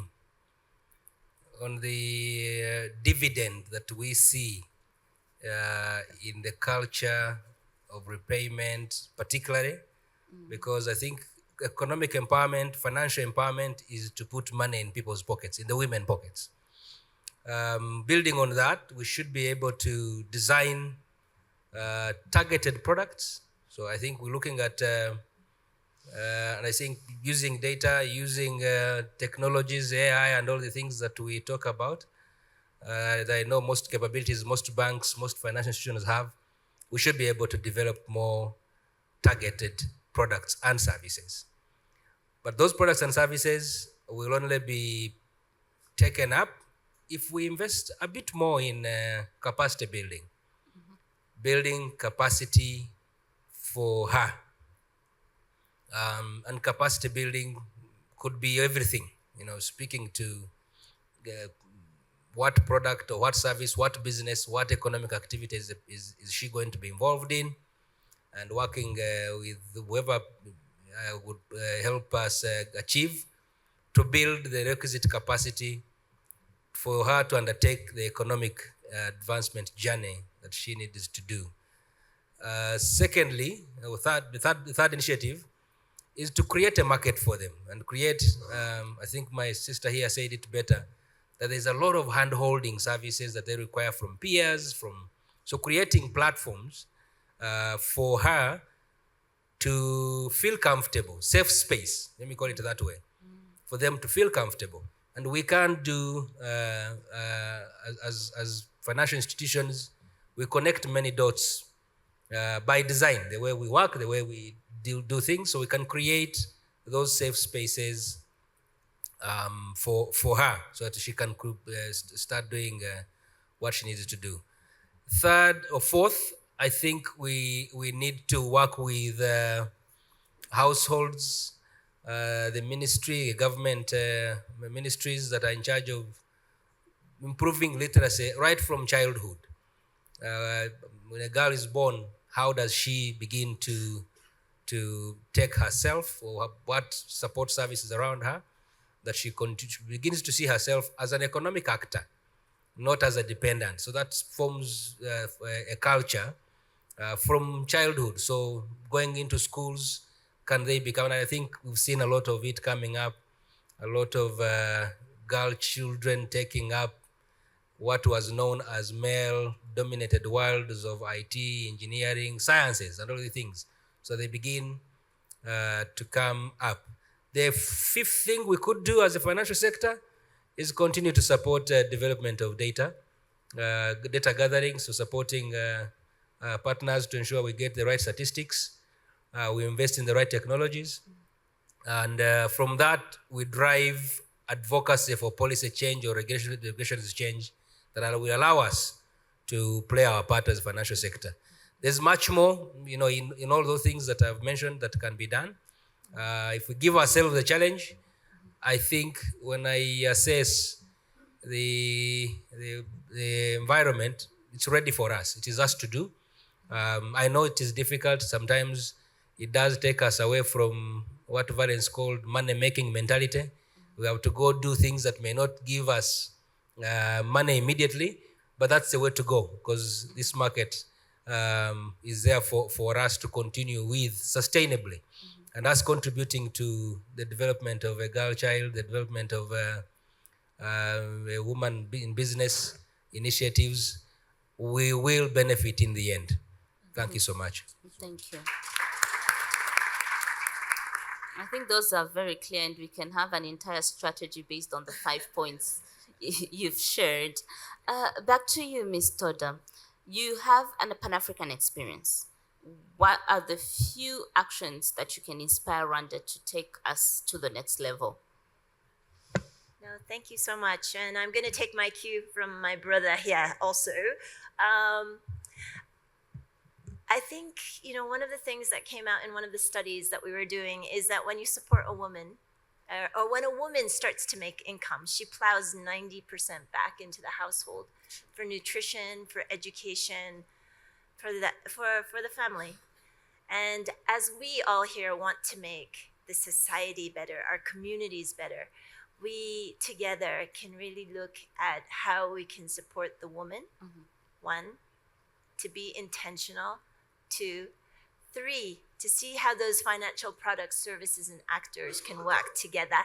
And really, I think the point which the report makes is that we have moved, and my other brother here said that we're moving. It's not access anymore, it's usage. Let's push from usage to financial security. If we think about any woman, any person actually in this room, what do you hope for? It's financial security.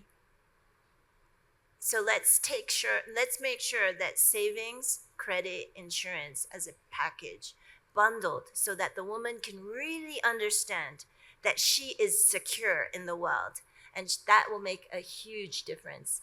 And then, of course, I think the collaboration to make sure that the data that is available today through the mobile money operators is actually connected to other actors in the ecosystem, so that the woman, the young woman particularly, because 50% of the population and even more is in the young category, can move towards entrepreneurship, and then also that she can actually have the opportunities that we all want her to have. Thank you. That is indeed very inspiring. And as you were speaking, I was wondering, how do we achieve this? And I think for me, the most straightforward way is to have a gender lens to whatever decision you're making, to whatever data you're analyzing. Add a gender lens to that. Would that service? Miss, thank you very much.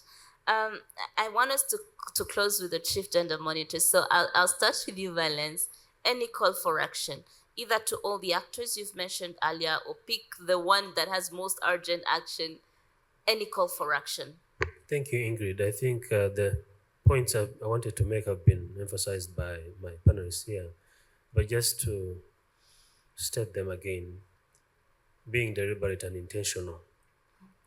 If I walk into a financial institution and ask for their strategic plan, I should see a gender lens in that strategic plan. If it's an annual business plan, I should read it and see how you're going to serve women. And we need to move away from gender neutral products simply because women have specific circumstances and needs. So being intentional is very key. Second, being data driven.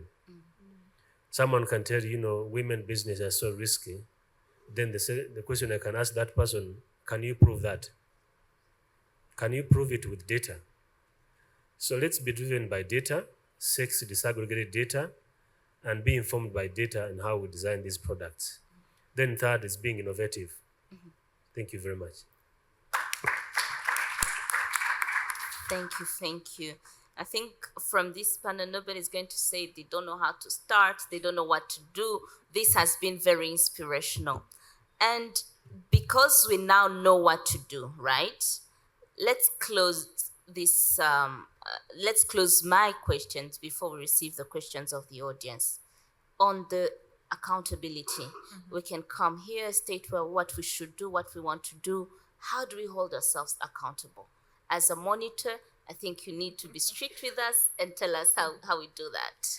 Yeah, thank you, Ingrid. So at Gender Monitoring Office, there is one approach we have we call participative gender audits. And I think this is something we can initiate with the central bank, really a mandatory gender audit done by the banks and the financial institutions, really to know how far they are doing and how they are meeting actual national gender equality targets, but also international commitments we've made as a country. Today we have NST2, it has clear targets, it has clear actions that needs to be done when it comes to women financial inclusion, and I think banks and financial institutions will play a big role into that. So we can come up and support with the central bank, really conduct those mandatory gender audits on their policies, on the products, bank products, on the operations, on how they relate to the customers, so that we see the gaps and then they come out with a strategy to close them. And I think again, I'm very much thinking of the central bank, because this is at the regulatory level, is to come up with incentive structures. We already have the gender equality seal.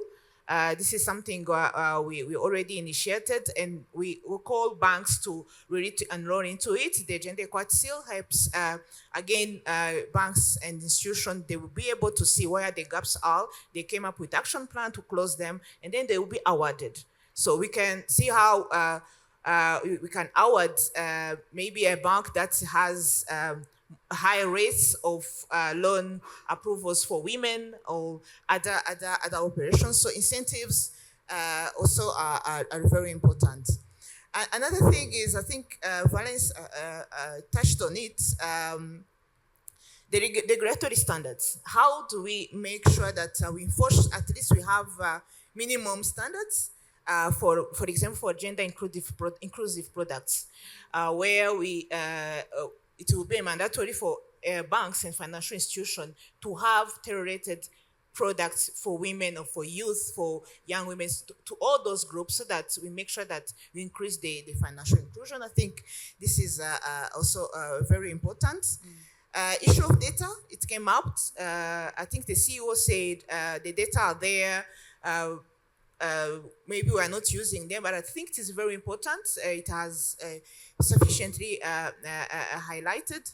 Sex disaggregated or gender disaggregated data is very important, but also, as you said, women are not a homogeneous group. We have different categories of women: rural, urban, those who went to school, who don't. So we have that group. So those details are very much needed, even to come up with those products related to women needs. Another thing is capacity building. It's very important, because earlier I talked about the gender stereotypes in the banks. So it is very important to make sure that those who are studying the files, the loan files from women, knows all the sensitivities, all the gender stereotypes, all the home dynamics I talked about earlier. And again, with GMO, we can, with the BENE, we can support into providing such a kind of training, but also the ministry. Lastly, we talked about the partnership with the local organizations, networks. I think, again, this is something very important. But also beyond that, those organizations can conduct an oversight mechanisms, a community oversight mechanisms that will tell you banks, this is what you are doing good, this is what we need, this is what you are doing bad. Let me say that. So vary that mechanism, that oversight, that relationship needs to exist, and then also the oversight to be conducted. So thank you very much. Those were my points. Thank you. We have about 5 minutes to receive questions from the audience. Anyone with a question, a compliment, any addition? We will receive 2. So the first 2 to raise their hand. We have one at the last table, if ushers can help, and the second one here. So, okay, we will receive 3. Yes. So we'll start at the end of the hall, then here midsection, and then close here. Thank you very much. Okay, thank you so much. I'm Emmanuel Izele. I'm working at National Union of Disability Organizations in Rwanda as the Inclusive Employment Officer. So I have actually 2 or 3 comments. First of all, we really appreciate this Finscope. It's amazing the way you presented, and even the report, and even the panelists.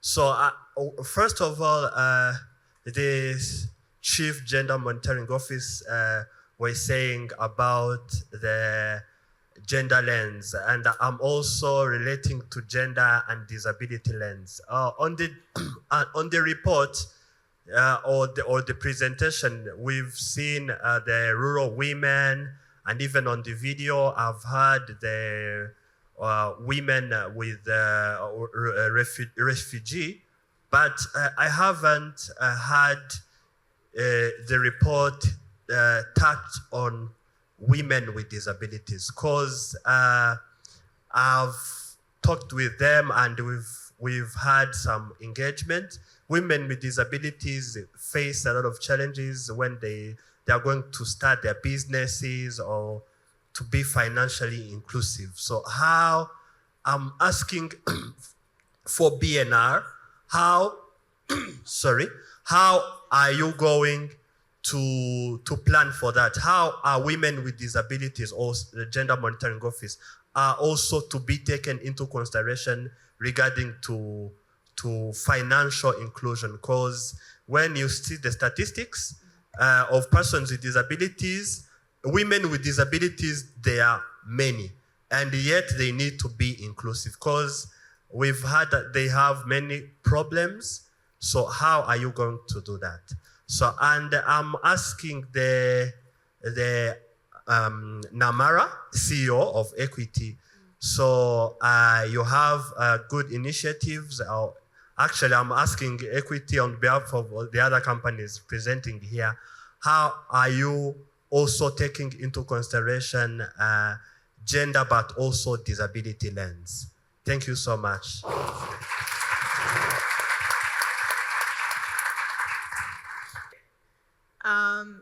I have 2 questions, but I'm not very sure who to ask. Maybe they can choose who shares this. One was on what Izere was speaking on, around intersectionality. So we are looking at women with disability, refugees, young adults, rural, and all this. Do we have experience or things that have worked that we should learn from with this lens? Because we talked about a gender audit, but do we need to do a disability audit on the side? I hope that makes sense, and maybe whoever has an answer would share. So that was one. And number 2, on financial access, especially inclusion, is not necessarily just about women. So we need to shift norms. So I wanted to ask on how are we thinking about the role of men in the community in general to ensure that this happens? Thank you. Thank you. Hello, everyone. My name is Hella Garbi. I'm the country director for CARE in Rwanda. Fantastic presentation. Thank you very much for AFR to bring us together around this very important report. I had just a few questions, and I'm going to be very quick. My first question, when I looked at the report, and I was just wondering, how are we measuring the effectiveness of financial inclusion and also the performance of the financial sector, considering that not all women want to become entrepreneurs? Where are we looking at that when we think about starting where women are and what is the journey that they want, as it was mentioned by Tsuko? And how are we measuring how well we are doing? Because some just want to work in a factory. They maybe just want to have additional skills and therefore would never be brought to ask for a loan. So that's where I'm thinking in terms of balancing different types of means of measuring financial inclusion is important. So saving groups.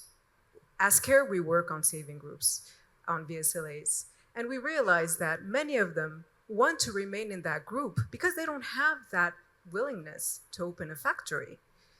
To open their own business. They just want to acquire some skills that would enable them to manage their income generating activities, but also respond to specific day-to-day needs, such as paying for the education for their kids, paying for the mutuelle de santé, et cetera, et cetera. So how are we factoring in that when we assess the effectiveness of financial inclusion efforts? So that was one question I had. The second one was mainly about, we were talking about access, usage, but what is also critical here is control over resources. And I insist on the control over, because a woman can ask for a loan, but at the end of the day, she's maybe not the one really deciding how to use it. Because within her household, she's experiencing pressure, maybe. Dynamics of power exist in the household that drive also the way that this money is being used. So this is where I just want to bounce on what CGM said, on the collaboration of the financial sector together with women-led organizations that could perhaps partner instead of having the financial sector being burdened with developing fully fledged programs where they could really be mutually reinforcing each other by collaborating with the ones that really understand this segment. So my questions were a bit to everyone. I'm sorry, but maybe it's you can okay. help me. I think this is how we'll do it. Maybe just for order, should we start with the first questions and then we'll end with John? Right. Let's start with you, Valens. Yes, on this disability, Emmanuel is raising a very good point on whether we are thinking about, making a report on disability, not women with disability, but even men with disability, because disability is a focus area. And when we talk about financial inclusion, it's about really including people who are either underserved or not served. So that's why we bring in the youth, women, especially in rural areas, but also disability. He even mentioned about refugees. Refugees are also part of our focus area. So I have to say that it's something going forward that we're going to consider, probably working with our partners, Access to Finance Rwanda, to ensure that people with disability are given due attention, be it in data, but also in policy making. Thank you.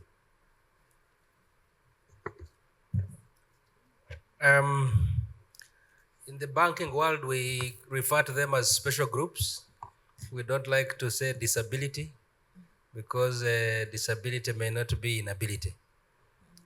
I know that majority of the facilities are equipped with, different facilities to help with special groups. There's work to do in the financial sector to see, again, to learn, maybe we can use data or work with the networks of the people with disabilities or special groups so that we can understand better the type of products and services.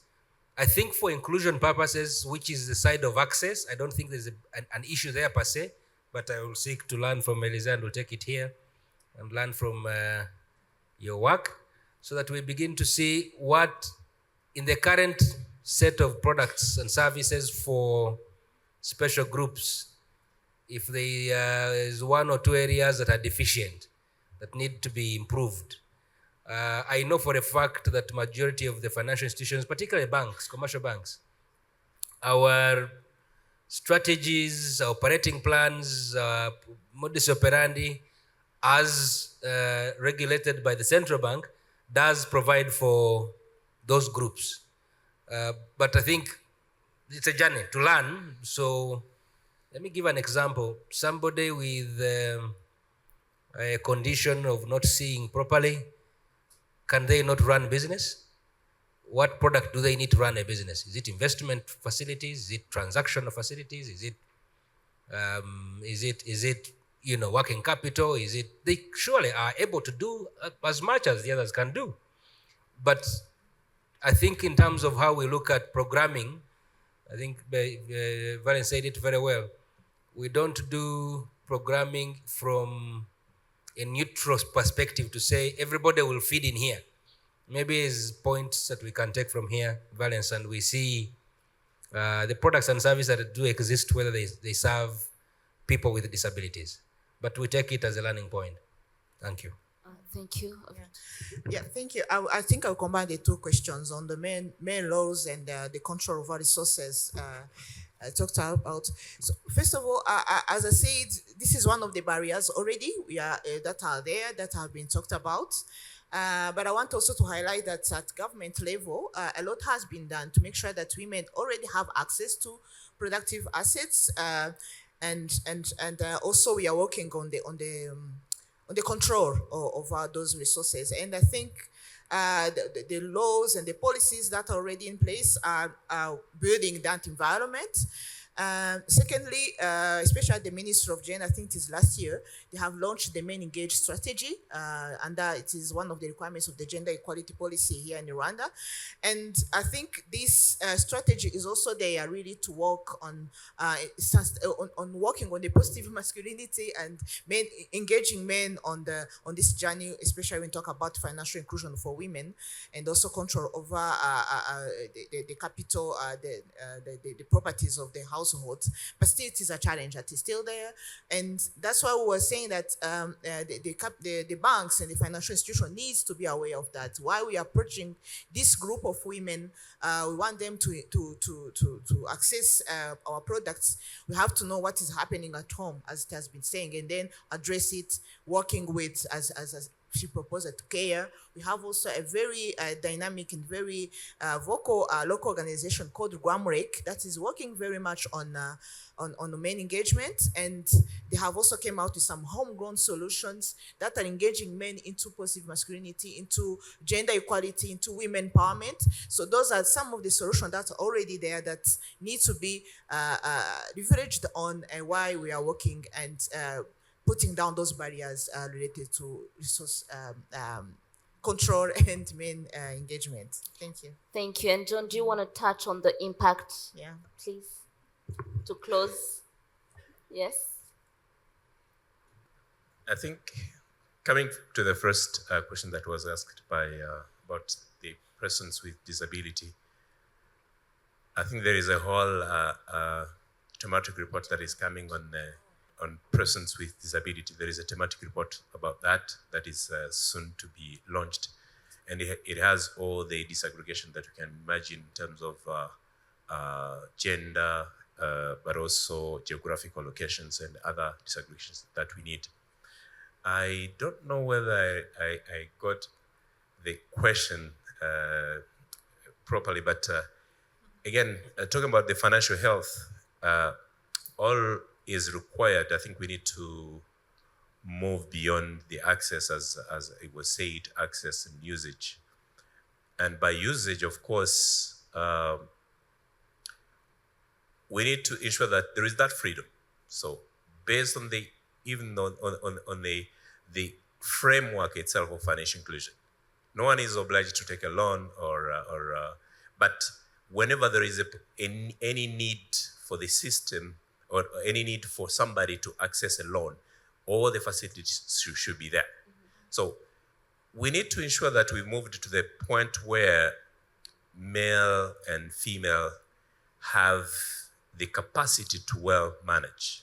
It's not only accessing and probably using, but also using for the impact and ensuring that we have all the necessary tools in terms of capacity to ensure that we can manage our debts, we can manage our income. And managing the income, of course, is also interlinked to what the Chief General Monitor was talking about, decision. The power around the decision making around and the gender norms around and the environment, the societal norms that are and related punishment or sanctions that are imposed to people based on the culture. So I think there is a whole ecosystem that is around there, and we need to ensure that we've removed the barriers for people to access, and the access should be meant in a way, designed in a way that it empowers people to really cope and provide security, and that's the impact we want. So the security and the sustainability of everything that we would like to invest in.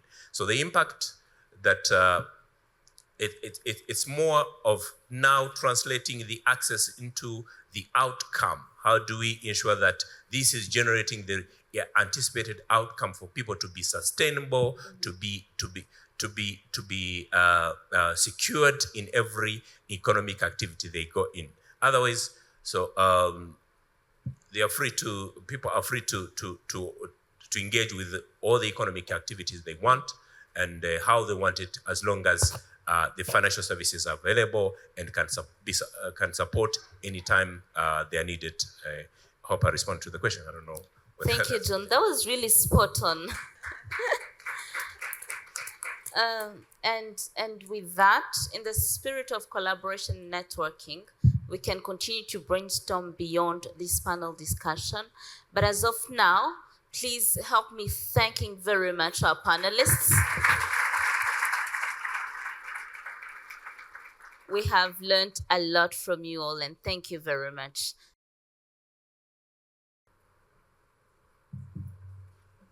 Thank you very much to our panelists and moderator. I think that was a very informative panel discussion. And I think some of the things that kept echoing for me was collaboration, collective responsibility. And I loved what one of the panelists said. She said, start with the young woman first. Once you navigate what she needs, you'll be able to explore further. So thank you very much, ladies and gentlemen. And as we get to the close of this event, I'd like to invite Mr. Chimenyi Valens, Director of Financial Sector Development and Inclusion, for his closing remarks. Welcome, sir. A round of applause. Thank you, Vanessa. Good afternoon once again. So as per the agenda, I'm supposed to be offering the special keynote and launch of the gender thematic report. But as you might have seen, this was done in the morning by Honorable Minister. So my role here is really to offer concluding remarks, but mainly to appreciate you. Thank you. You came in large numbers, and you came on time. So clap for yourself. But I want also to appreciate and your own. We've seen that the gender gap has been shrinking from 7 to 4 in terms of formal, but now to 1% formal and informal. So thanks to the interventions from all of you, from us, from all of you. And as we talk about progress, there is no justification for a positive gender gap. We're appreciating the progress, but there is no justification as to why a woman should have less access to financial services than a man. As one person said, human beings are born equal and they should remain equal. So we should strive to bring this gender gap to zero. We should we should convene in this room in 2029, the next Finscope, when we are celebrating achieving zero gender gap. And that's, it's not only a goal, it will not happen by miracle, it will happen thanks to interventions. Interventions, deliberate interventions, putting the gender lens into what we do. As we set targets, we just started NST2, taking Rwandans where they deserve a better life. And I was reading NST2 the other time, and I found that 70% of domestic financing is going to come from the domestic financial system. And we have to increase saving from around 12% to 26% in the next 5 years. So that is a call to action. So as we celebrate this, there's a call to action. So let me stop there, but it was a word of appreciation. Thank you very much. Let's go back and work towards having that zero gender gap. Have a good afternoon and a good weekend.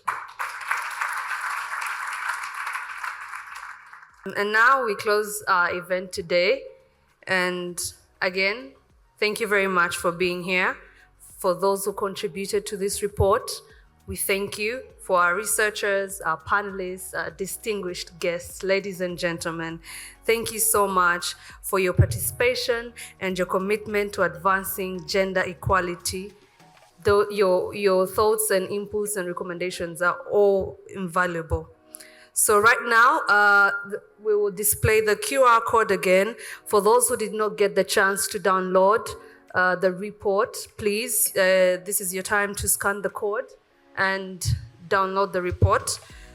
We encourage you to continue the conversations, as said, started today, and to take the recommendations in this report forward in your work and in your communities. Thank you once again for joining us today.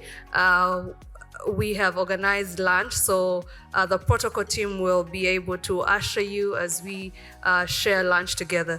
Thank you very much. And for the ladies in the room, happy Women's Day Eve. And for the men in the room, thanks for being he for she's. I hope you treat the ladies in your life with special attention and care tomorrow. Thank you very much. Have a great afternoon.